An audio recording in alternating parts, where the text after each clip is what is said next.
Au Bénin, première audience dans le procès Olivier Boko. Cet homme d'affaires autrefois proche du président Talon, aujourd'hui accusé de complot contre la sûreté de l'État. Dès l'ouverture de son procès, ses avocats ont claqué la porte. Depuis Cotonou, Cynthia Aigron nous explique pourquoi.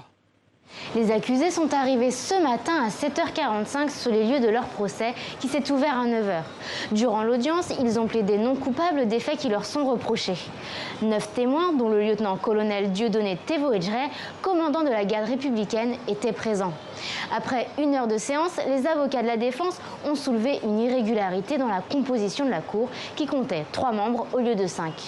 Pour eux, maintenir la composition de la Cour telle qu'elle pour la suite du procès est une violation de l'article 254 du Code de la procédure pénale.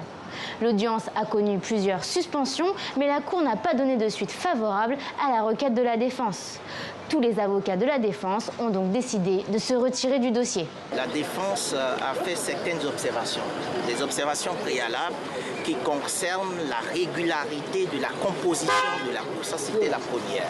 C'est-à-dire que la loi impose qu'en matière criminelle, en matière de session criminelle, la juridiction se compose de 5 magistrats. Ce que nous demandons là, c'est rien du tout.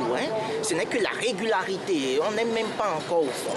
De l'autre côté, l'accusation a refusé de nous répondre. Après ce retrait, le ministère public a demandé le renvoi du procès au lendemain, mercredi 22 janvier.